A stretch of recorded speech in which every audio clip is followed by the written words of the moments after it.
धर्म, जाति और समुदाय को बांटने का ये सिलसिला अंग्रेजों के जमाने से चल रहा है।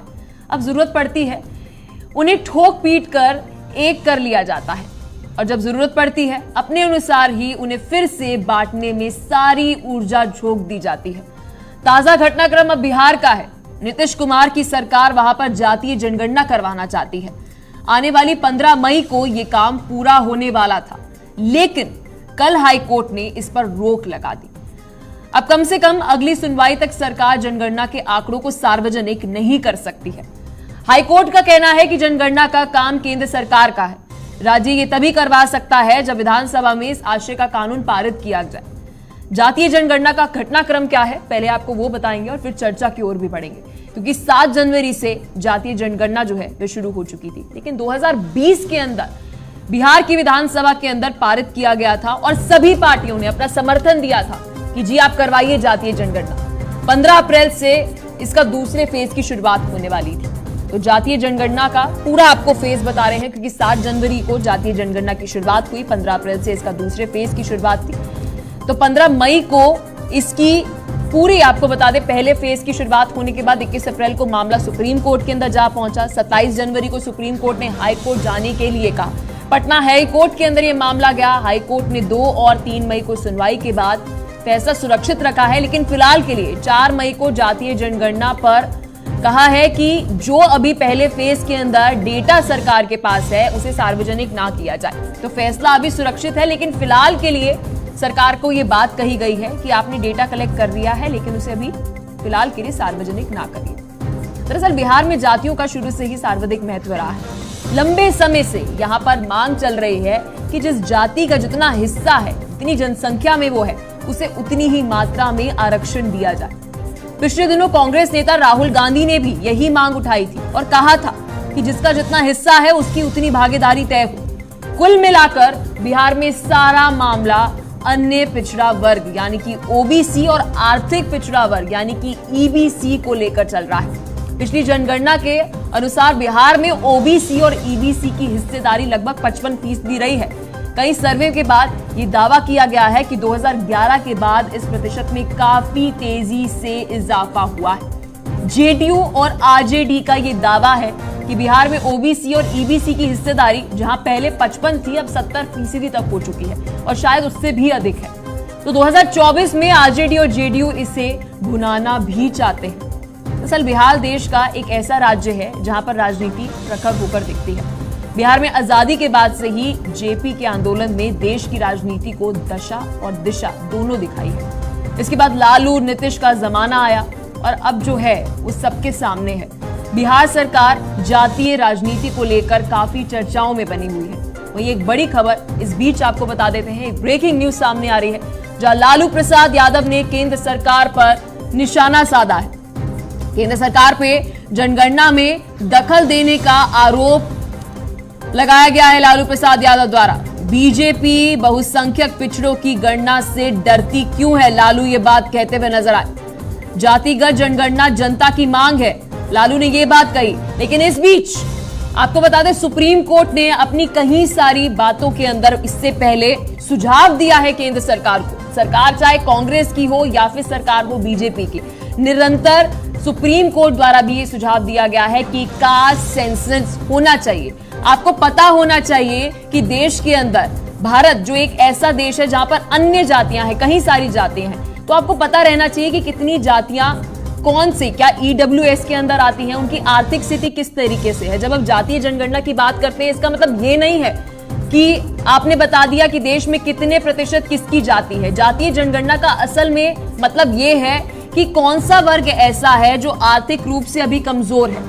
तो सुप्रीम कोर्ट द्वारा ये स्पष्ट तौर पर कई बार केंद्र सरकार को कहा गया है कि आप आंकड़े दीजिए ताकि एक बेहतर नीतिगत फैसला जो है वह लिया जाए, बेहतर नीतियां जो है सरकार बना जाए। लेकिन इस बीच केंद्र सरकार द्वारा चाहे कांग्रेस हो या फिर हो बीजेपी, कभी भी जातीय जनगणना देश के अंदर 1931 यानी कि आजादी से पहले के बाद कभी कराई नहीं गई। इस बीच ये बड़ी अपडेट है जहां लालू प्रसाद ये बात कहते हुए नजर आ रहे हैं कि जातिगत जनगणना क्यों केंद्र सरकार बीच में दखल डाल रही है। ये ट्वीट से जुड़ी तस्वीरें आप सभी को टीवी स्क्रीन के ऊपर दिखा रहे हैं। इस बीच बड़ा सवाल यह भी उठता है कि अगर जातिगत जनगणना होती भी है तो क्या ये सार्वजनिक होनी चाहिए, इस पर समाज पे किस तरीके से असर पड़ेगा। कई सारे सवाल हैं, लेकिन इस बीच ये बड़ी अपडेट है क्योंकि लगातार हम देख रहे हैं कांग्रेस से लेकर आरजेडी या फिर कोई बीजेपी की बात कर ले, हर एक पार्टी जातिगत जनगणना के ऊपर या तो विरोध जता रही है या फिर कह रही है कि देश में जातिगत जनगणना होनी चाहिए। जब तक आंकड़े सार्वजनिक नहीं होते हैं, इन्हें वोट में परिवर्तित करने में परेशानी आएगी। अगर ओबीसी वाकई 70% है बिहार के अंदर तो यह उन्हें बताया जाएगा और ये भी कि अब उनकी इस संख्या के आधार पर ही उनके साथ न्याय किया जाएगा, सामाजिक न्याय किया जाएगा, तभी तो प्रभाव पड़ेगा। ये कई सारी चीजें कहीं पार्टी के नेता कहते हुए नजर आए। इस बीच ओडिशा में हाल ही में जातीय जनगणना शुरू हो चुकी है। वहां की सरकार भी इसके पीछे गरीबों और पिछड़ों के प्रति न्याय का भाव देख रही है कि हम सामाजिक न्याय कर पाएंगे, इसलिए जातीय जनगणना कर रहे हैं।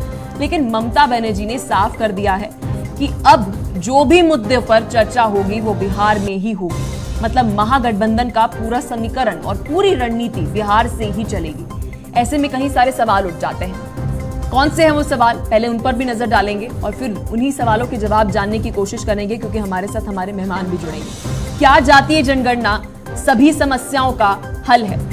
क्योंकि ये राजनीतिक पार्टियां तो यही कह रही हैं। क्या बिहार में दिक्कत है, उड़ीसा में क्यों नहीं है? क्योंकि बिहार में अगर जातीय जनगणना हो रही है तो फिर ओडिशा में क्यों नहीं हो रही है? और आप क्रम देखिए, जातीय जनगणना हो जाती है और उसके बाद सुप्रीम कोर्ट या हाई कोर्ट की तरफ से फैसले आ रहे हैं या वहां पर याचिका डाली जा रही है।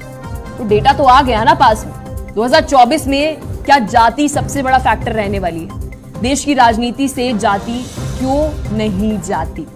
क्या दिल्ली का रास्ता बिहार से इस बार 2024 के अंदर जाएगा? ये भी एक बड़ा सवाल है। तो इन सभी सवालों के जवाब आज जानने की कोशिश करेंगे क्योंकि हमारे साथ हमारे मेहमान जुड़ गए हैं। मनीष पांडे है प्रवक्ता बीजेपी से, राजेश तिवारी प्रवक्ता जेडीयू से, दिनेश सिंह राजनीतिक विश्लेषक है हमारे साथ। बहुत बहुत शुक्रिया आप तीनों का हमारे साथ जुड़ने के लिए। सबसे पहले मनीष जी, मैं आपके पास आना चाहूंगी, आपका क्या कहना है क्योंकि केंद्र में आपकी सरकार बैठी है और क्या सामाजिक न्याय के लिए जातिगत जनगणना बेहद अवश्य है या फिर सामाजिक न्याय हम कर सकते हैं बिना जातियों के बारे में जाने हुए? नहीं, देखिए पलक जी, जातीय जनगणना तो होना ही चाहिए और जातीय जनगणना ईमानदारी से होनी चाहिए। और जातीय जनगणना का मकसद सिर्फ राजनीतिक उद्देश्यों की प्राप्ति नहीं, बल्कि जातीय जनगणना का मकसद किसी भी सरकार के लिए जो उसका हिताय है कि उसका जो उद्देश्य है कि जो भी लोग अभी तक पिछड़े रह गए हैं आर्थिक रूप से, सामाजिक रूप से, राजनीतिक रूप से, उनका सही पिक्चर सामने आ सके और उनको भविष्य में योजना बनाकर लाभ भी दिलाया जा सके। इसलिए यह बहुत स्पष्ट है। लेकिन सवाल यह खड़ा होता है कि वर्तमान में जो राजनीति चल रही है, जो जातीय जनगणना के नाम पर जिस प्रकार से अभी आपने लालू जी का जो ट्वीट अभी चलाया, जो दिखाया, उसके भी कई अर्थ निकाले जा सकते हैं। हम देख रहे थे 15 वर्षों में लालू जी ने एक व्यक्ति को आरक्षण नहीं दिया अपने शासनकाल में जब वो सत्ता में थे। और आज मुझे हंसी आ रही थी यह सुन के कि पहली बार हमने लालू जी के मुंह से बहुसंख्यक हिंदुओं की बात सुनी। आज तक तो लालू जी अल्पसंख्यक ही देश में लोग रटते रहते थे, आज पहली बार बहुसंख्यक हिंदुओं की बात हुई। तो खैर किसी भी कारण से कम ज्ञान का चक्षु लोगों का खुल रहा है बहुसंख्यकों के बारे में, तो ये खुशी की बात है। और अब बहुसंख्यक भी मुद्दा बन रहे हैं देश में, इस देश में, ये भी बड़े खुशी की बात है। मैं तो स्वागत करूंगा, लेकिन लालू जी को आत्मचिंतन करना चाहिए कि 15 वर्षों तक लाठी गाड़ के, झंडा गाड़ के बिहार में सत्ता चलाते रहे, लेकिन एक व्यक्ति के लिए भी आरक्षण की व्यवस्था नहीं कर पाए। खैर आज का मुद्दा वह नहीं है, चूंकि आपने ट्वीट चलाया था इसलिए मुझे लगा कि मैं उसका जवाब दे दूं। जहां तक वोट का और जातीय गणना की बात है, देखिए यह बड़ा स्पष्ट है कि जो 17 पॉइंट्स को लेकर याचिकाकर्ता कोर्ट में गए थे, मुझे लगता है कि उन 17 पॉइंट्स का जवाब सही तरीके से अगर सरकार दे पाती तो यह स्टे तो कम से कम नहीं लगता। टेक्निकल पक्षों पर मैं चर्चा इसलिए नहीं करूंगा कि हर चीजों में साथ रहते हुए 1952 से जब से रिजर्वेशन का संविधान में प्रावधान आया तब कांग्रेस पार्टी विरोध करती थी, लेकिन तभी श्यामा प्रसाद मुखर्जी के समय से भारतीय जनता पार्टी ने हर प्रकार के आरक्षण का समर्थन किया है। कोई एक, चाहे कर्पूरी ठाकुर जी के समय में हो या आज पिछली सरकार में जब जातीय जनगणना की बात हो रही थी हम लोग ने, ठीक है, उसके प्रावधान, उसके तरीके पर मनीष जी इस पर विस्तार से बात करेंगे। राजेश तिवारी जी भी हैं, प्रवक्ता जेडीयू से। सर, क्या लगता है, नीतीश सरकार जो है वह बिहार के अंदर नीतिगत फैसलों के लिए जातीय जनगणना करानी चाहती थी या फिर अपने राजनीतिक लाभ के लिए?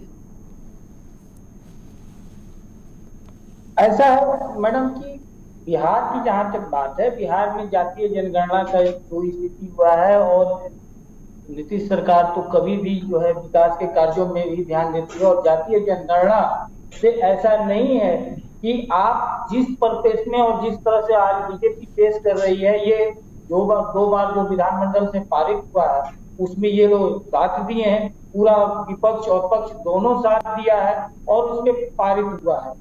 और आज के स्थिति में जब इन लोगों को साइड ये हो गए हैं, तो शुरू से ये तो आप कह रहे हैं कि नहीं हम लोग जो है जातीय जनगणना के पक्ष में हैं, लेकिन ये कितना जातीय जनगणना के पक्ष में ये किसी से छुपा हुआ नहीं है। क्योंकि जब इनके प्रधानमंत्री जी से जब मिलने जिस प्रतिनिधिमंडल जा रहा था, उसमें इनके जो गए थे जनक राम जी, वहां जाकर के क्या किए किसी से नहीं छुपा हुआ है। जातीय जनगणना आज के बिहार ही नहीं देश के लिए जरूरी है, और माननीय मुख्यमंत्री नीतीश कुमार जी 1990 से इसके लिए प्रयासरत हैं। और आज जब ये 80% जब जातीय जनगणना का काम हो चुका है, उसके बाद अपने जो जिस तरह से भाजपा में अपने हमेशा बी टीम के माध्यम से जो अड़चन न्यायालय के द्वारा लगाया गया है, ये तो सब कोई जान रहा है कि इसके में भाजपा का हाथ है, क्योंकि इसके पहले जो निकाय हुआ था। ठीक है दिनेश जी आपसे विस्तार से इस पर बात करेंगे। दिनेश जी, आपके पास मैं आना चाहूंगी, क्या कहना चाहेंगे? क्योंकि अपने आप में बड़ी विडंबना है दिनेश जी कि हमारे देश के अंदर जाति एक ऐसी चीज है जो बहुत प्रमुख मुद्दा है, हम इसे इग्नोर नहीं कर सकते हैं। ये हमारी राजनीति पर प्रभाव डाल सकती है, हमारे सामाजिक न्याय के ऊपर प्रभाव डाल सकती है, हमारी आर्थिक स्थिति के ऊपर प्रभाव डाल सकती है। लेकिन आज भी 1931 के बाद, आजादी से पहले जातीय जनगणना हुई, उसके बाद हमारे पास कोई भी क्रेडिबल डेटा नहीं है। जी दिनेश जी। धन्यवाद जी। देखिए, ऐसा कि सबसे पहले देखिए, अब जैसे कि किसी प्रदेश की राजधानी तक जो सत्ता तक जाने का रास्ता बोले या दिल्ली तक जाने का रास्ता बोले हैं, वो सब देखिए जातियों से ही होकर निकलता है। लेकिन ये विडंबना से आपने बोला, तो ये देखिए बिल्कुल सत्य बोला आपने, क्योंकि देखिए सबसे बड़ी बात ये है कि अब इसमें जरूरत है या नहीं है, ये तो एक अलग विषय है, लेकिन उसके साथ में इसका इस्तेमाल बखूबी जो है किया गया, और इसका कहते हैं कि यूज और मिसयूज वो खूब ठीक ढंग से और जैसे कि समय समय पे होता रहा है। अब देखिए जातिगत, अब जैसे बोले, जैसे कि बिहार में अभी जो प्रकरण चल रहा है, तो उसमें अब जैसे याचिकाकर्ता कोई थे, तो उन्होंने जाकर के सबसे पहले तो लर्नड वकील जो इनके जो एडवोकेट्स हैं, तो इनके थ्रू इन्होंने जैसे कि अपना सारा ड्राफ्ट तैयार किया हुआ, मतलब बिहार सरकार ने सब कुछ किया होगा, उसमें कुछ चीजें डाली गई और डाल के जैसे उसमें देखिए ट्रांसजेंडर्स का इशू जैसे उसमें खड़ा हुआ कि ट्रांसजेंडर्स है उसको भी एक जाति में डाल दिया गया, बाकी और बहुत सारी कमियां हैं। तो याचिकाकर्ता ने सुप्रीम कोर्ट में ये डाला कि भाई एक तो ये कि जैसे कि जो कमियां हैं, इनको खामियों को अगर पूरा करके अगर करते हैं, और अगर ये कि इनका अगर ठीक ठाक अगर मंशा थी तो ठीक तरीके से पेश करके इसको करते, तो शायद हम आगे बढ़ गया होता है। लेकिन वे तो ये कहते हुए नजर आ रहे दिनेश जी, याचिकाकर्ता तो ये कह रहे हैं कि असंवैधानिक है, राज्य का मुद्दा ही नहीं है, आप सेंसस करवा ही नहीं सकते, ये तो केंद्र का जिम्मा है। हाँ, मुद्दा तो देखिए केंद्र का ही है, उसमें कोई वो बात नहीं है, लेकिन केंद्र के साथ में बैठ करके और मशवरा करके वो सब बात आगे हो सकती है। जैसे कि नीतीश जी हैं, पहले भी जैसे कि रहे हैं, और इनको ये कि पुराने एक्सपीरियंस ही है, इनको सब चीजें सोसाइटी में को सब चीजें पता है इस बारे में, तो वो केंद्र से कैसे करवाना है वो सब इस विषय हम जानते हैं। लेकिन सबसे पहले देखिए दूसरे विषय में है, अब जैसे कि ईबीसी और ओबीसी, इकोनॉमिकल बैकवर्ड कास्ट और अदर बैकवर्ड कास्ट जो है, उनका जैसे पलक जी बताया गया है कि 70% के आसपास इस वक्त आंकड़ा है। तो अब देखिए 100% अगर सब चीजें पता लगता है, उसी हिसाब से देखिए योजनाएं बन जाएंगी, उसी के हिसाब से जो है आगे जो इनकी जो कार्य करने की क्या क्षमता है, जो भी है, और अलग अलग जो विभाग है किस तरीके से उनके पक्ष में काम करें, कुछ करें, तो वो सब चीजें हो सकती हैं। ठीक है, स्वर्ण जाति के कितने हैं, जो पिछड़ा वर्ग है वो कितना है, अति पिछड़ा का कितना है, तो वो सब चीजें, तो अगर ठीक ठाक अगर मंशा सरकार की हो तो देखिए तरीका हो सकता है। अब जैसे अभी भी जैसे कि जो सुप्रीम कोर्ट के बाद में से हाईकोर्ट ने ऐसे कि अब उसको अंतरिम जो आदेश है उसमें देखिए इस पे रोक लगा दी है, तो रोक लगाने के बाद अपने तरीके से क्या कर सकते हैं। दिनेश जी, पहले से कैसे पता लगा सकती हैं कि बिहार सरकार की क्या मंशा है? अभी तो केवल और केवल हम देख रहे हैं कि अभी सर्वे हो रहा है, अभी सेंसस हो रहा है, पहले कैसे पता लगा सकते हैं कि सामने वाले की मंशा क्या है? ये तो कोई नीतिगत फैसला लिया जाएगा तो हम आलोचना कर सकते हैं ना कि जी आपने सेंसस कराया और ये क्या फैसला ले रहे हैं। जी दिनेश जी। नहीं देखिए नहीं पलक जी, देखिए ऐसा कि जैसे जो एक चार्ट बना, जैसे कि एक लर्नड जो एडवोकेट्स हैं तो उन्होंने बनाया, और बाकी और जो है जो ब्यूरोक्रेट्स उन सब बैठ के और ये जो नीतीश जी और इनकी कैबिनेट ने बनाया, तो उसमें देखिए सभी चीजें पेश की होंगी ना सारी ठीक ढंग से करके। तो देखिए मेरा यही मानना है कि ठीक है, जातिगत जो है वो उस तरीके से सर्वेक्षण होना चाहिए। और इससे पहले भाजपा की जो सरकार थी उन लोगों ने अपने पिछले कार्यकाल के समय पे और इसको पारित किया था, इसको आगे बढ़ाने का काम किया था और पॉजिटिव तरीके से आगे बात बढ़ी थी।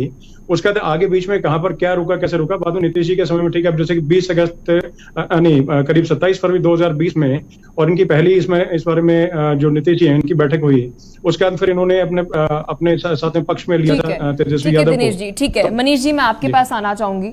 मनीष जी, दो चीजें बहुत समझनी मुश्किल है। आप अभी प्रवक्ता हैं बीजेपी के और आपकी बात कहते हुए नजर आ रहे हैं कि आप पूरा समर्थन करते हैं कि जातीय जनगणना होनी चाहिए, यही बात आपने अभी बोली। लेकिन केंद्र सरकार द्वारा जो बीजेपी है अभी केंद्र में, वे स्पष्ट तौर पर ये बात कहते हुए नजर आए कि 2021 में हम जातीय जनगणना तो करेंगे, लेकिन जनगणना करेंगे, लेकिन उसमें केवल और केवल ओबीसी का जो डेटा है सिर्फ हम वो करेंगे सर्वे, बाकी और कोई नहीं करेंगे। तो उनकी पूरा स्पष्ट है कि हम जातीय जनगणना नहीं करेंगे, केवल जनगणना होगी। लेकिन आप कह रहे हैं कि आप जातीय जनगणना के सहयोग कर रहे हैं। और भाई दूसरी तरफ जब आपका गठबंधन था तो आपने कोई विरोध नहीं दिया बिहार के अंदर, और इवन किसी भी पार्टी ने भी नहीं दिया। और अब जब आपका गठबंधन नहीं है तो आप आलोचना करते हुए नजर आ रहे हैं कि जातीय जनगणना क्यों? जी देखिए पलक जी, सबसे पहले तो हम कभी भी आलोचना नहीं किए हैं कि जातीय जनगणना क्यों, ये विषय तो आना ही नहीं चाहिए। हम लोगों ने हमेशा समर्थन किया है। भाई प्रधानमंत्री जी ने भी कहा, केंद्र सरकार ने भी कहा कि ठीक है राज्य सरकारें चाहती है तो करा ले, उसमें हमारी कोई आपत्ति नहीं। जातीय जनगणना के खिलाफ हम कहाँ हैं, है ही नहीं खिलाफ। दूसरी बात क्या है कि जो अभी बता रहे थे कि आप 250 करोड़ रुपया के आसपास खर्च हो गया इस राज्य के लोगों का, 250 करोड़ रुपया चला गया अभी तक में। भैया आपको अगर प्रोसेस सही से नहीं पता था किस तरीके से इसको करना है, आप अन्य मामलों में तो कानून में संशोधन कर देते हैं, किसी को छुड़ाना होता है तो कानून में संशोधन कर देते हैं। लेकिन अगर आपको जातीय गणना सही में ईमानदारी से करवानी थी, अगर आप जातीय जनगणना शब्दों का हेरफेर आपको पता था कि आप जनगणना नहीं करा सकते, इसलिए आपने नाम बदल के गणना करवा दिया। आप जानते थे कि यह अधिकार राज्यों को नहीं है, इसके बावजूद आपने उसको राजनीतिक मुद्दा बना के बिहार में इसको प्रसारित करवाया, से राजनीतिक लाभ लेने के लिए, चूंकि पता था आपको कि लीगली आप गलत चल रहे हैं। भारतीय जनता पार्टी को आप आज भी कह रहे हैं कि भारतीय जनता पार्टी वालों ने इसको रुकवा दिया, प्रोपेगेंडा कर रहे हैं बिहार वासियों के साथ। भारतीय जनता पार्टी अगर तब सही बात किया कहती तो आप कहते कि डायरेक्ट की भारतीय जनता पार्टी तो करना ही नहीं चाहती है, और देखो इसी के कारण हम लोग नहीं करवा पाए। आपको अगर लगता था तो इसकी जो प्रावधान, जिन 3 महत्वपूर्ण बातों पर कोर्ट ने ऑब्जेक्शन करके अंतरिम रोक लगाई है, मैं पलक जी मैं ऊपर आना चाहूंगा। ये बात तो बीजेपी द्वारा लगातार कही जा रही है कि आपका अधिकार क्षेत्र है ही नहीं। आप कह रहे हैं कि आप समर्थन करते हैं, ठीक है, लेकिन अभी याचिकाकर्ता ये बात कह रहा है कि ये तो राज्य का अधिकार ही नहीं है, आप जातीय जनगणना कर ही नहीं सकते हैं। याचिकाकर्ता के करने से नहीं होता ना, कोर्ट क्या कह रही है? कोर्ट ने कोर्ट तो अभी फैसला सुनाएगी ना, उन्होंने तो कहा है अभी आप सार्वजनिक ना करिए, कोर्ट तो अपना फैसला सुनाएगी। मैं तो इसी बात पर पलक जी मुझे थोड़ा सा 30 सेकंड का समय दे दीजिए, मैं अपना फाइनल कंक्लूड कर लूं इस विषय को कम से कम। देखिए कोर्ट ने जिन 3 विषयों पर आपत्ति जताई है, उन्होंने फंडिंग पर आपत्ति जताई कि आप आकस्मिक निधि को, जो कि आप आपातकाल में आपदा के समय में जो इस्तेमाल होता है, आप उसको एक प्रोग्राम में आपको अगर करना ही तो आप बजट में प्रावधान कर देते 500 करोड़ रुपया का। आपने आपदा के पैसे को आप एक प्लान्ड वे में जो काम करना है उसमें कैसे खर्च कर सकते हैं? क्या आधार था आपका? उसने सवाल खड़ा किया, निजता का सवाल खड़ा किया। तो सवाल ये उठता है कि जिन चीजों को कोर्ट ने किया, अगर आप इन चीजों को विधानसभा के अंदर आपने जो सर्वसम्मति से प्रस्ताव लाए, आप विधानसभा के अंदर अगर कानून में संशोधन करके इन चीजों को बिल्कुल फुल प्रूफ करके लाए होते तो आज यह स्थिति नहीं बनी पड़ती ना। बीजेपी समर्थन कर सकती है, जब आपके साथ सत्ता में नहीं है तो बीजेपी कानून में परिवर्तन तो नहीं कर सकती ना। आपको मोरल सपोर्ट कर सकती है जातीय जनगणना पर, लेकिन टेक्निकल जो बातें हैं वो तो सरकार में बैठे लोग ही करेंगे ना। और आप मेरे ऊपर मनीष जी आपका स्टैंड क्या है? क्योंकि एक तरफ केंद्र सरकार द्वारा ये बात स्पष्ट कर दी गई थी 2018 के अंदर, राजनाथ सिंह ने ये बात कही थी कि जातीय जनगणना नहीं होगी, हम केवल और केवल 2021 में जो जनगणना करेंगे उसमें ओबीसी का डेटा जो है वो आकलन करेंगे। ये बात उन्होंने कही है, ये आप तो नहीं निकारेंगे ना? जातीय जनगणना के लिए स्टैंड क्लियर है, कांग्रेस का भी क्लियर था कि नहीं होगी, बीजेपी का भी क्लियर है कि नहीं होगी। अब वो अलग बात है कि कांग्रेस अब नहीं है सत्ता में तो वो कह रही है कि जातीय जनगणना कराओ जी। पलक जी बड़ा स्पष्ट। चलिए आपसे सवाल पूछते रहेंगे, लेकिन इसी बीच जम्मू कश्मीर से एक बड़ी खबर सामने आ रही है। राजौरी के अंदर सुरक्षा बलों के बीच में मुठभेड़ में सेना के 2 जवान शहीद हो गए हैं। कई आतंकियों के मारे जाने की खबर भी सामने आ रही है। कंडी इलाके के अंदर सर्च ऑपरेशन जहां सुबह 8 बजे से ही जारी था। ये बड़ी अपडेट है खबर को लेकर। राजौरी में सुरक्षा बलों और आतंकियों से मुठभेड़ से जुड़ी बड़ी अपडेट। 2 जवान शहीद हो गए हैं, 4 जवान घायल हुए हैं। कई आतंकियों के मारे जाने की भी सूत्रों की तरफ से जानकारी सामने आ रही है। राजौरी में सुरक्षा बलों और आतंकियों से मुठभेड़ से जुड़ी खबर पर ये इस वक्त की बड़ी अपडेट आपको बता रहे हैं। जहां सवेरे 8 बजे से ही आपको बता दें कि सेना द्वारा सर्च ऑपरेशन चलाया जा रहा था। शुरुआती तौर पर जानकारी जो है, इनपुट जो है मिली सुरक्षा बलों को और वहां पर सर्च ऑपरेशन चलाने के दौरान मुठभेड़ हुई। जवाबी आपको बता दें कि आतंकियों द्वारा फायरिंग की गई और उसके बाद मुठभेड़ होते हुए नजर आई। और इस बीच राजौरी में इंटरनेट सेवा को बंद कर दिया गया है।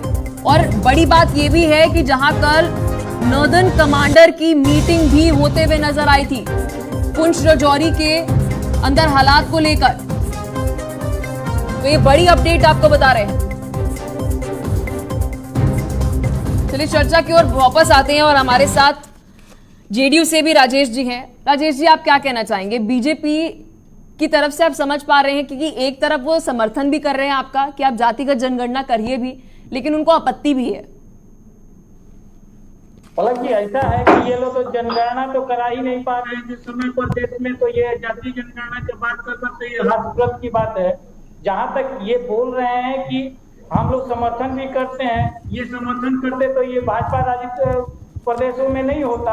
और ये जनगणना का जिस तरह से ये लोग अफवाह फैला करके और जिस तरह से ये लोग बैक टीम से रोक रहे हैं, इसका ये साफा जाहिर है कि बीजेपी में एक उत्साह है और ये उत्साह इन लोग इसी तरह से नहीं दिखाई दे रहा है, क्योंकि ये लोग हर समय समय पर सवाल उठाया। आज ये फंड पर उठा रहे हैं। अरे फंड तो बीजेपी का जितना दुरुपयोग होता है, जिस देश के प्रधानमंत्री 12 करोड़ के गाड़ी पर चल रहे हो और किस तरह से अपने लिए आवास और जगह जगह छूट फूट बनते, ये लोग पैसा के फंड पर बात कर रहे हैं। अगर जो जातीय जनगणना आज के जो है वो सबसे ज्यादा जरूरी है, क्योंकि मैडम इसमें सिर्फ ये नहीं है कि जात पूछा जा रहा है, इसमें आपके पास कृषि योग्य भूमि कितना है, आवासीय भूमि कितना है, आपका मासिक आय का स्रोत क्या है, ये टोटल जो है 17 सवाल पूछा जा रहा है और सबका ऑथेंटिक होगा, क्योंकि किसके पास क्या उसका उपाय जाएगा। लेकिन राजेश जी कई सारे ऐसे भी प्रावधान है जो कहते हैं कि राज्य के पास तो अधिकार ही नहीं है जातीय जनगणना का। आप सेंसस करा ही नहीं सकते, आप सर्वे करा सकते, लेकिन जातीय जनगणना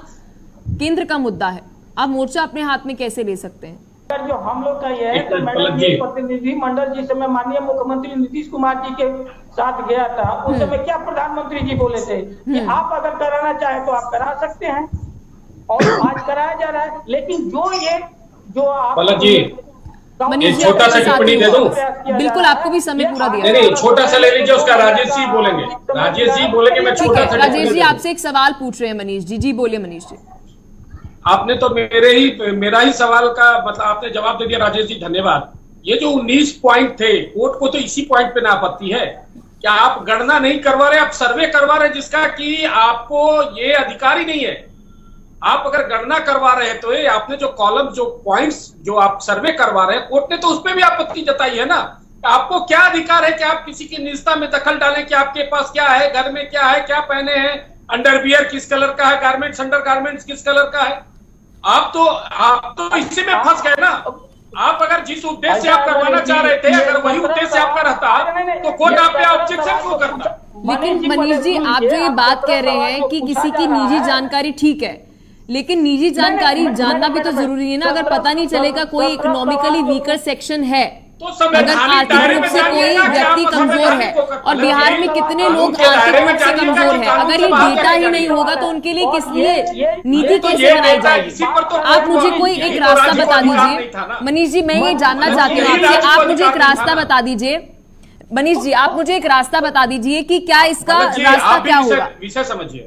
आप मुझे सिर्फ पलक जी, रास्ता बता दीजिए मेरा कि क्या निवेदन और है- रास्ता क्या होगा, अगर किसी कोई आर्थिक रूप से कमजोर है या क्या है, और वो कौन पलक सी जी, जात का है, अगर ये पता पलक नहीं जी, चलेगा मेरी बात तो उसके लिए नीति कैसे बनाई जाएगी मनीष मेरी जी? बात राजेश जी, मेरी बात मेरा पूरी सवाल होती है, है ना, पलक राजेश जी जी, मेरा मेरी बात सवाल है सुनिए। मनीष जी से। जी बताइए मनीष जी। हाँ, देखिए, आप गणना करा रहे हैं, जनगणना करा रहे हैं। कोर्ट ने क्या कहा? गणना करा रहे हैं कि जनगणना? आप सर्वे करा रहे हैं क्या? जो चीज आपके अधिकार में नहीं है, आप, ठीक है, आपका सवाल अच्छा है, वो केंद्र के लिए हो सकता है अच्छा, लेकिन राज्य को जो अनुमति दी गई थी, जो करने का था, आप उससे ज्यादा हटके, मतलब आप कानून से ज्यादा बड़े हो गए क्या? जो संविधान कहता आप उससे ज्यादा बड़े हो गए क्या? आप फंस तो वही रहे थे ना। आपकी नीयत अच्छी रहती तो आप गणना कराते। राजेश जी, आपके पास आती हूं। परिवार के बारे में पूछते। राजेश जी, आपके पास परिवार आती के हूं। बारे में पूछते। नहीं, आप तो चाहते ही नहीं थे कि जनगणना हो। आप गणना नहीं चाहते। सर मैं चली जाती गणना करवा हूँ। रहे हैं। नहीं राजेश जी, मनीष जी मैं चली जाती हूँ। एक काम करिए, आप दोनों यहाँ पर डिबेट का मोर्चा संभाल लीजिए। जिस वक्त एक व्यक्ति बोल रहा है दूसरा उसको ना टोके। जी मनीष जी, अपनी बात पूरी करिए, फिर राजेश जी मैं आपके पास आऊंगी। जी मनीष जी। बिल्कुल पलक जी, धन्यवाद, आपने मुझे समय दिलवाया। देखिए, मेरे कहने का मतलब यह है कि जब हर लोग कानून के से बंधा है, चाहे राज्य का हो या केंद्र का हो या कोई नेता हो, कानून के दायरे में सारे विषय हैं। और जब विशेष स्थिति बनती है, केंद्र सरकार हो या राज्य सरकार हो, वो कानून में संशोधन करती है या प्रावधान लाती है। मंत्रिमंडल की बैठकों से नहीं होता। मंत्रिमंडल में कोई प्रस्ताव पारित करने कानून बनाना पड़ता है। अगर बिहार की सरकार को लग रहा था कि इन मुद्दों पर यह मामला न्यायालय में निरस्त हो सकता है या इस पर स्टे लग सकता है, तो आप संशोधन, आपकी अगर ईमानदार पहल थी, आप चाहते थे कि वाकई में गणना हो, तो आप कानून में संशोधन करके जाते। और अगर आप संशोधन भी आप करने की स्थिति में नहीं थे, तो आपको गणना करना चाहिए था। आप जनगणना कराने लगे। कोर्ट ने आपके इन्हीं पॉइंट पर तो आपत्ति जताया है ना, उसी आधार पर तो आपको रोका है। हालांकि यह फाइनल फैसला नहीं है, आगे हो सकता है कि कोर्ट इसको अप्रूवल दे दे। ठीक है राजेश जी बोलिए। अप्रूवल दे दे। राजेश जी बोलिए। अभी जो रोक लगा, ठीक है राजेश जी आप बोलिए। राजेश जी बोलिए। भाजपा के लोग जो हम कह रहे हैं कि भाजपा को जिस तरह से ये तो हम लोग कराएंगे ही, जाति आधारित तो गणना कराएंगे ही। ये लोग अपना अरे सर, कोर्ट की तरफ से फैसला आ जाएगा तो क्या कोर्ट से ऊपर थोड़ा हो जाएंगे आप? अच्छा नहीं लगता राजेश जी। आप ऐसे कैसे कर सकते हैं कि हम तो कराएंगे जी? अगर कोर्ट, मान लीजिए कोर्ट की तरफ से जो भी फैसला आएगा उसके बाद होगा ना। अभी तो रोक दिया गया कोर्ट द्वारा कि आप सार्वजनिक नहीं कर सकते और अभी नहीं कर सकते जनगणना। हम तो करवाएंगे ही। कमी रहेगा जो भी ये क्या तानाशाही वाला? पूरा करके मैडम, यही हम बोल रहे हैं कि जो इसमें अभी ये आंशिक रोक है और जो भी न्यायालय के गाइडलाइन है उसको तो हम लोग पूरा करके और उसके बाद हम लोग आएंगे। और ये जरूरी है क्योंकि ये बिहार में ही नहीं, जब विकास के लिए ये जरूरी।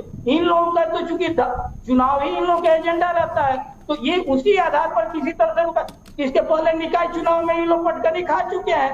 बहुत कोशिश की है रोकने के लिए, एजेंडा भी खेले, लेकिन उस पर सक्सेस हुए नहीं। ठीक है दिनेश जी, मैं चर्चा को, ठीक है मनीष जी, ठीक है दिनेश जी के पास आना चाहूंगी। और भी मेहमान हैं, उनको भी समय देने की जरूरत है। ठीक है राजेश जी, ठीक है दिनेश जी, मैं आपके पास आना चाहूंगी। मुझे लगता है चर्चा ये भी होनी चाहिए कि 75 साल आजादी को हो चुके हैं, क्या जाति आज भी बहुत महत्वपूर्ण है या केवल और केवल आर्थिक रूप से कोई व्यक्ति कमजोर है तो उसके लिए ही आरक्षण होना चाहिए? ये भी बहस होनी चाहिए। जी दिनेश जी। बिल्कुल ठीक बोला आपने। देखिए, ऐसा है कि निजता का उल्लंघन ना हो और नीतिगत तरीके से फैसला हो, लीगल फ्रेमवर्क के अंदर सब चीजें हो और जो जिसको लाभ पहुंचना चाहिए, वंचित और जो शोषित वर्ग हैं उन तक अपना लाभ पहुंचे, और जो पंक्ति में जैसे कहते हैं कि सबसे आखिरी व्यक्ति है उस तक लाभ पहुंचे, तो ये सुनिश्चित करना देखिए सरकार का काम है। और सरकार का काम ये होता है कि अच्छी सरकार जो लोगों के भले के लिए, उनके हित के लिए काम करे, वही एक अच्छी सरकार होती है। तो देखिए ऐसे कि इस वक्त जो भी सरकार है, मैं सिर्फ बिहार सरकार की बात नहीं कर रहा, जहां पर जैसे ये लंबित हैं चीजें, वो अपने तरीके से केंद्र के साथ बैठ के बातचीत कर रहे हैं कि केंद्र सरकार भी जो है वो भी ये चाहती है कि सभी तक जो है, जो वंचित और शोषित वर्ग जो है, एबीसी, ओबीसी, पिछड़ा वर्ग वगैरह जो भी जैसे भी हैं, सब तक अपना लाभ पहुंचे। और जब तक देखिए सटीक आंकड़े, पलक जी आप भी मानते हैं कि जब तक सटीक आंकड़े नहीं पहुंचेंगे तब तक वो लाभ, देखिए वो लाभ हो गया या उसका जो मतलब जितना पैसा जो आवंटित है वो उस तक नहीं पहुंच पाएगा। अब जैसे मान के चले ब्राह्मण कोई है, ब्राह्मण बेचारा ठीक है स्वर्ण जाति से है, लेकिन वो ईबीसी मतलब एक तरह से ठीक है वो, लेकिन इस तरीके से है कि उसके घर पे दो वक्त का जो है चूल्हा जलना है वो भी मुश्किल हो रहा है, तो किस तरीके से पहुंचाएंगे इसे? तो उसके लिए एक मतलब कि निजता का उल्लंघन भी ना हो, जैसे कि भाजपा प्रवक्ता ने बोला, तो निजता का उल्लंघन भी ना हो, प्रॉपर तरीके से उसकी इज्जत भी रहे, और तरीके से करके सटीक जो एक आंकड़ा कैसे निकालना है वो एक आराम से निकल सकता है सब चीज। वो देखिए मतलब कि हर जगह सब बहुत अच्छे लोग हैं और बहुत इंटेलेक्चुअल्स हैं जो इसका रास्ता निकाल सकते हैं। और जातियां देखिए, जातियों को सिर्फ यूज और मिसयूज ना करें, उसको करके सटीक तरीके से एक सर्वेक्षण करें जिसमें करके एक एक चीज सटीक है और सटीक चीज को करके पेश करके और उसको लाभ पहुंचाने का काम करें तो अच्छा रहेगा। इस चीज को नजरअंदाज नहीं कर सकते। पहले की जो सरकारें रही हैं और अभी की जो सरकारें रही हैं, सुप्रीम कोर्ट अक्सर ये बात कहते हुए नजर आया है कि आप जातिगत जनगणना कराइए। आपको पता होना चाहिए कि देश के अंदर इतनी सारी जातियां हैं, क्या उनका कैरेक्टरिस्टिक्स है, कौन इकोनॉमिकली वीकर सेक्शन है, आर्थिक रूप से कौन कमजोर है, इसके बारे में जानकारी होनी चाहिए। रिकमेंडेशन दी गई है सुप्रीम कोर्ट द्वारा, लेकिन चाहे कांग्रेस हो या फिर बीजेपी हो, जातिगत जनगणना नहीं करवाई गई है। क्या आपको लगता है कि क्या होता है कि सत्ता सरकार की मंशा ही नहीं होती, उसकी इच्छा ही नहीं रहती है कि जातिगत जनगणना कराई जाए? जी दिनेश जी। पलक जी, मैं ऑफ द रिकॉर्ड एक चीज बोलना चाहूंगा, बिल्कुल मेरा निजी तौर पे, और ये बिल्कुल एक लाइट इनपुट है मेरी तरफ से, कि देखिए ऐसा कि सबसे पहले क्या है कि अगर मंशा सरकार की होगी तो उसका रास्ता देखिए निकल जाएगा। अगर आपकी या मेरी अगर मंशा ठीक है तो उसके रास्ते हजार निकालने के लिए हम लोग कहीं ना कहीं हाथ जोड़ के या रिक्वेस्ट करके उसमें कुछ कर लेंगे, नहीं तो कहीं ना कहीं बीच में कोई ना कोई फांस फंस जाएगी बीच में। और देखिए चीजें है कि जातियों का जो आंकड़ा है, मैं आपको ऑफ द रिकॉर्ड फिर बता रहा हूँ चीजों को, कि जातियों का आंकड़ा सबके पास में है, जितनी जो पार्टीज हैं या जितने भी जो सरकारें हैं सबके पास में जातिगत आंकड़ा, और ऑफ द रिकॉर्ड करके मैं अनऑफिशियल तरीके से सबके पास सबको पता है। अब जैसे कि आप अगर बोलें बिहार में आज चुनाव अगर होते हैं तो राजपूत कितने हैं, ब्राह्मण कितने हैं, जाट कितने हैं, अति पिछड़ा कितने हैं, वो सबको पता है। एक एक वोट की गिनती है, और आपके मतलब कि टोला, गांव, पंचायत, मतलब उससे बड़े जैसे जिले और स्टेट तक एक एक चीज का आंकड़ा है। लेकिन मंशा देखिए ऐसा है कि अगर ईमानदारी से उस मंशा को ठीक तरीके से अगर लेकर के जाएं तो मैं कह रहा हूँ 100% उस तरीके से कहीं ना कहीं लाभ जो है जो रुका हुआ है वो पूरे तरीके से सटीक तरीके से पहुंचेगा। और ये कि मंशा को ठीक कर लें तो पूरी सब चीजें बिल्कुल एक ठीक लाइन में और उसमें फॉलो इन कर जाएंगे ऐसे। जी पलक जी, क्या कहना चाहेंगे मनीष जी? बीजेपी का क्या स्टैंड है, क्योंकि ये साफ होना बेहद जरूरी है, क्योंकि आप केंद्र में बैठे हुए हैं। बात केवल बिहार की नहीं है, बात अब पूरे देश की है। क्या जातिगत जनगणना होनी चाहिए, नहीं होनी चाहिए? क्योंकि 2010 में जब आप विपक्षी पार्टी थे तब आप समर्थन करते हुए नजर आए थे, आपने बात कही थी कि जातिगत जनगणना होनी चाहिए, लेकिन 2018 में ही आपकी सरकार कहती है जनगणना होगी, लेकिन ओबीसी का सिर्फ डेटा जो है वो हम लेंगे, बाकी हम कोई जातिगत जनगणना नहीं करने वाले हैं। तो बीजेपी का क्या स्टैंड है, ये जानना बेहद जरूरी है। जी मनीष जी। देखिए ऐसा है, ये मुद्दे 75 सालों के मुद्दे, और हमसे बीजेपी से कुछ ऐसे मुद्दे देश के हैं जिसपे सवाल ऐसे किया जाता है जैसे लगता है कि बीजेपी यहाँ 75 वर्षों से राज कर रही है, इसके अंदर में सत्ता में है। ठीक है, सत्ता में जो भी पार्टियां रहेगी, जो भी सरकारें रहेगी, सवाल तो उसी से किए जाएंगे, लेकिन इतना स्पष्ट है कि देश के इंफ्रास्ट्रक्चर के सेक्टर में जो बहुत बड़ा लैप्स था उसको नरेंद्र मोदी जी के नेतृत्व में पिछले 9 वर्षों में बहुत कुछ ठीक किया गया है। आप देखेंगे कि आज की तारीख में बहुत ऐसा मतलब ऐसी चीजें हैं जो उन वर्गों के पास जहां तक अभी तक आजादी कितने वर्षों तक विकास नहीं पहुंची थी, वो रोशनी नहीं पहुंची थी, वो पहुंच गई है।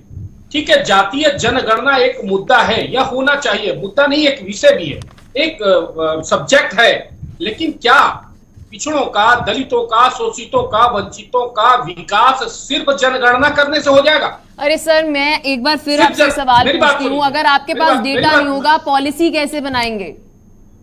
मुझे केवल इतना बता दीजिए, पॉलिसी मेकिंग कैसे होगी अगर आपके पास डेटा ही नहीं होगा सर, कि कौन सी जाति का व्यक्ति आर्थिक रूप से कमजोर है? आप कैसे डेटा, अगर आपके पास डेटा नहीं होगा, आप मुझे प्लीज बता दीजिए कि आप कैसे पॉलिसी बनाएंगे? शायद अभी पूरा देश जानना चाहता है, कई सारे आईएएस अफसर ये जानना चाह रहे होंगे। ऐसा है पलक जी कि आयुष्मान भारत के लिए कितने लोगों को सहायता मिला पूरे देश में? 2011 का वही जो आर्थिक सामाजिक सर्वे था, उसमें जितने लोग थे उसके आधार पर सरकार ने सबको कराया, और उसके बाद क्या किया? सभी के लिए फ्री कर दिया। देखिए, जब सबका साथ सबका विकास की बात आएगी पलक जी, जब सबका साथ और सबका विकास की बात आएगी, जब हर लोगों को विकास की जरूरत पड़ जाएगी, जहां सोच यह हो जाएगा कि हर घर में बिजली चले, हर घर में गैस का चूल्हा हो, हर घर को स्वास्थ्य की सुविधा मिले, हर घर को शिक्षा मिले, तो आप फिर किस गणना के लिए आप इन चीजों को आवश्यक समझिएगा? आप खुद जरा विचार करें। जो अभी मोदी जी की सरकार है इसमें कोई भेदभाव नहीं है, हर लोगों की तरक्की हो। तो आप कह रहे हैं कि अभी भी जो पिछड़ा वर्ग है, जो अभी भी पिछड़ा वर्ग है, उसके लिए कोई नीतिगत फैसला, आरक्षण की जरूरत नहीं है, तो फिर सर आरक्षण हटा देते हैं ना। आपकी सरकार ने आरक्षण ही हटा दे। नहीं सर, आप आरक्षण हटा दीजिए ना। आप तो कह रहे हैं कि हम सबका विकास, सबका साथ कर रहे हैं, कोई पिछड़ा वर्ग है ही नहीं, तो आप आरक्षण हटा दीजिए ना मनीष जी। आपका कहने का मतलब ये है ना कि आयुष्मान भारत है, सरकारी स्कूल है, वहां पर जिसको जाना है वो जाकर पढ़े, हायर एजुकेशन के लिए जिसको जाना है पढ़े, कोई आरक्षण की जरूरत ही नहीं है। फिर ये चर्चा होनी चाहिए ना। मुझे बोलने दीजिए, आप मेरे ऊपर इतने तीखे सवाल कर रही हैं। सर आप सत्ता में बैठे और मैं जानना चाहती हूँ सर कि आपका जातिगत जनगणना के लिए क्या स्टैंड है। राजेश जी से पूछिए जी, आप राजेश जी से पूछिए कि इन जो प्रधानमंत्री आवास योजना का पैसा ज्यादा गुजरात को जाता है या ज्यादा बिहार को आता है? ज्यादा बिहार को मिलता है, गुजरात को तो मिलता ही नहीं है। क्यों नहीं मिलता?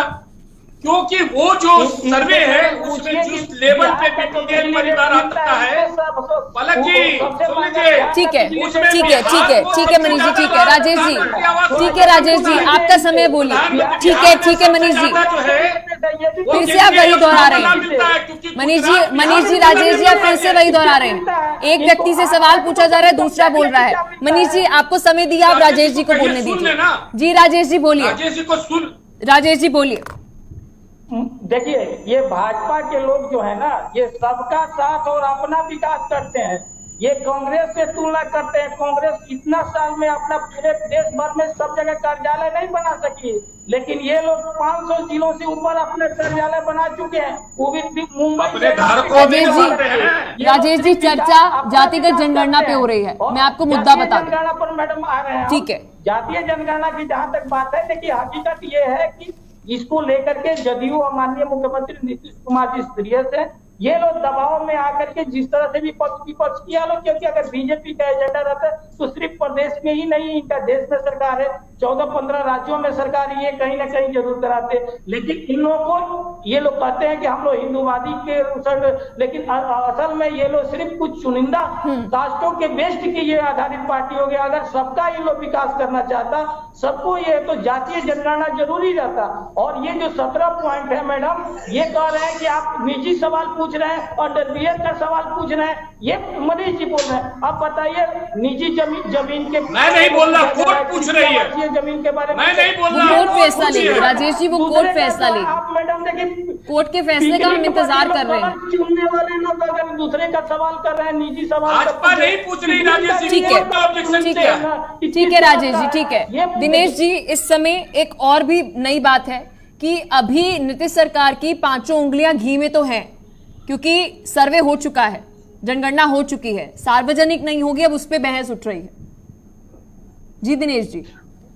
देखिए, सार्वजनिक हो या ना हो उससे कुछ फर्क नहीं पड़ता। बोले देखिए, सबसे पहले क्या है कि सरकार जो होती है वो जनता के लिए होती है। जनता के हित के लिए अगर काम करे तो सार्वजनिक करे या ना करे फर्क नहीं पड़ता।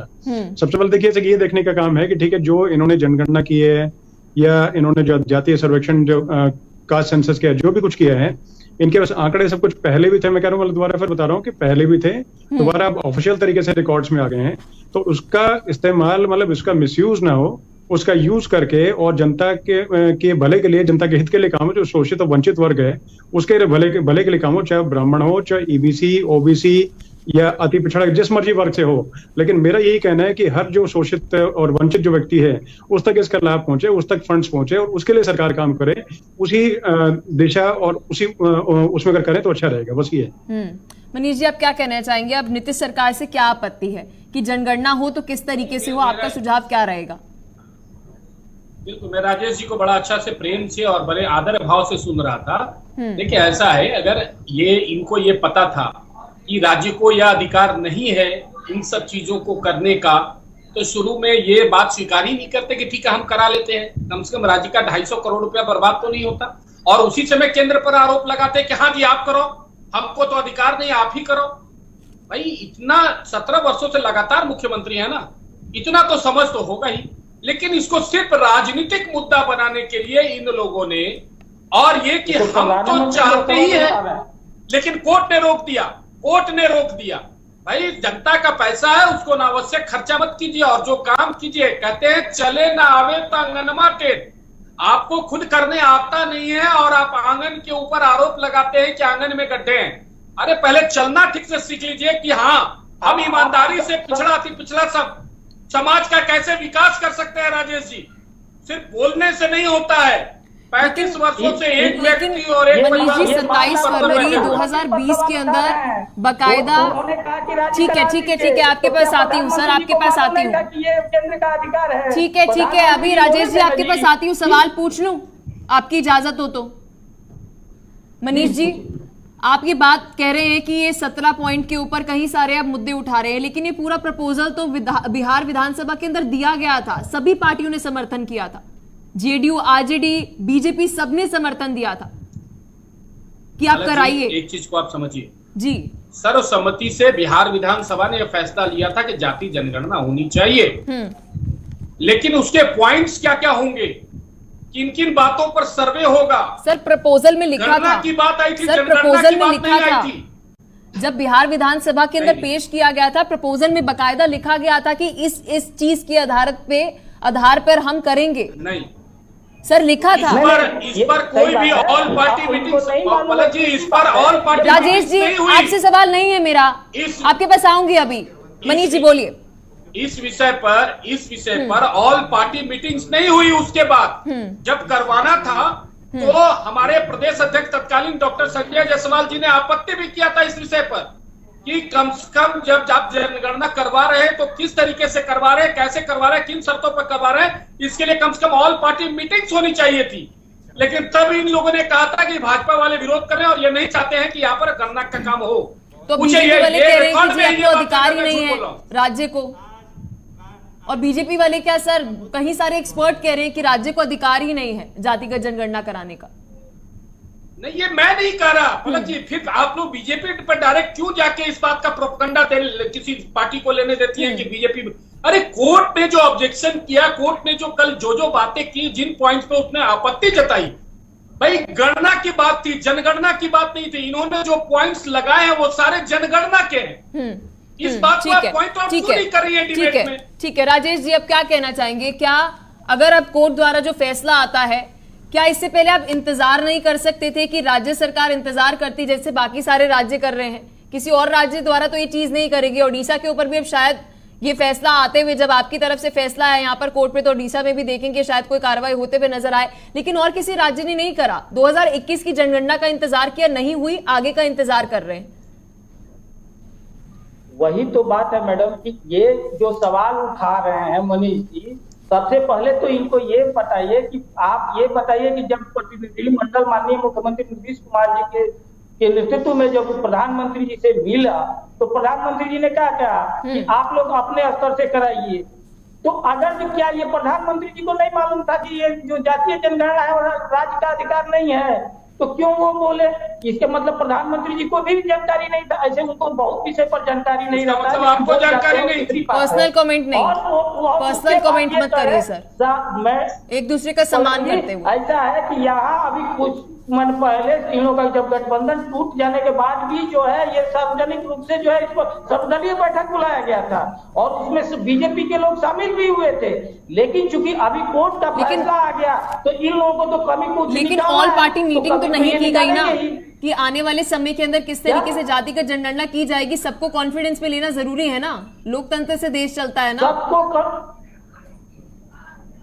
सबको कॉन्फिडेंस में लेकर के किया गया है और इस स्थिति में इसीलिए यह है कि न्यायालय ने इसको आंशिक रूप से रोका हुआ है। गलत बात। अगर जो इसमें न्यायालय के अंदर जो कमी है, ठीक है राजेश जी, ठीक है, समय हमें इतनी इजाजत दे पा रहा है। बहुत बहुत शुक्रिया आप हमारे साथ जुड़े। मनीष जी आपका भी बहुत बहुत शुक्रिया, दिनेश जी आपका भी बहुत बहुत शुक्रिया कि आप हमारे साथ जुड़े और इस मुद्दे पर चर्चा करी। तो ये बहस काफी ज्यादा जरूरी है कि 1931 में कराई गई जातिगत जनगणना क्या एक बार फिर से होनी चाहिए? क्या देश के अंदर कौन सी जाति के कितने लोग हैं और उनका आर्थिक रूप से कितने कमजोर हैं या फिर मजबूत है, इसकी जानकारी होनी चाहिए या नहीं होनी चाहिए, ये अपने